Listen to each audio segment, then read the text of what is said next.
Hi everyone, welcome to the Pastor on the Porch. My name is Stuart Milton and I'm the lead pastor here at Trinity Church. Last week our Trinity COVID response team made the very tough decision to again require masks at all Trinity indoor events. We announced it last week in several email blasts, but thought it would be good to go into a little bit more detail about our reasons for doing so and a little bit about our COVID team. From the very first week of this pandemic, an amazing and dedicated group of laity and staff have gathered to discuss the safest and most loving ways to continue Trinity's work of bursting forth with Christ's love for all people. We have come together via Zoom to discuss and look at the current data and have honest and very tough discussions about how we should move forward as a church. Our conversations have not always been easy, and honestly, here recently, they've become even harder. We have agreed at times. We have disagreed at times. We have laughed a lot. We have cried some. But together, we have tried to come to a consensus about the best and safest ways for us to continue to do the work of Christ here in the Southport community. At the forefront of every conversation has been this question: what is the safest and most loving way to proceed given the data that we have before us? Can I say that again? What is the safest and the best way to proceed given the data that we have before us? I've asked Chap, the chair of our team, to share some of the most recent data which has led us to our most recent decision. Each week, we review the current data across Brunswick County, North Carolina, the Southeast region, and the U.S. In early June, all the indicators were moving in a positive direction. Infection rates were down or at or below 2%. New cases were way down. Mortalities were very low, and 99 of the North Carolina counties were at very low transmission rates. The biggest concern was that North Carolina overall was well below the national average for vaccination rates.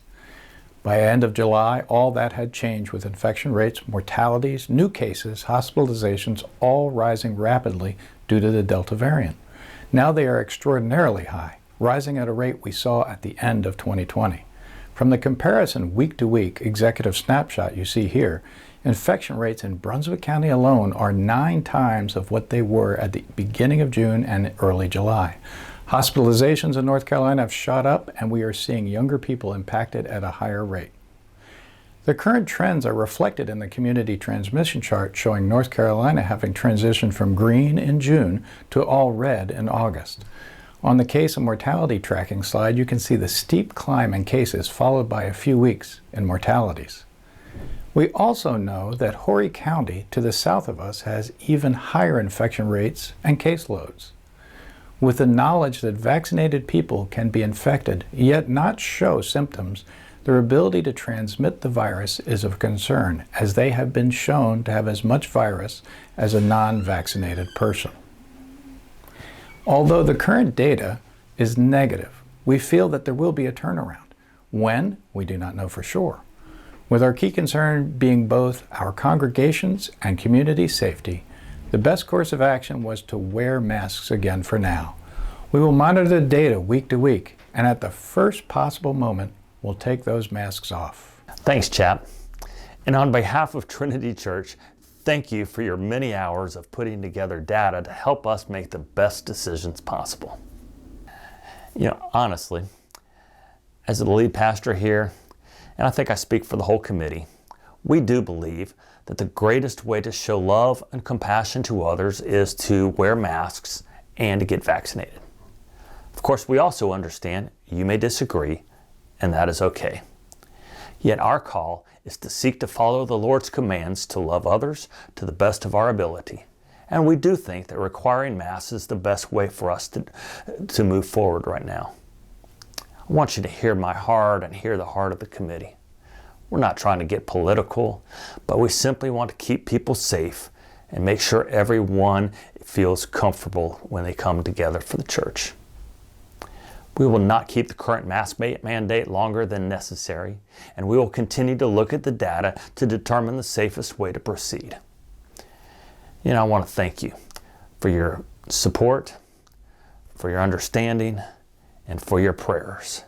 And together, we are going to continue to burst forth with Christ's love for all people. God bless you.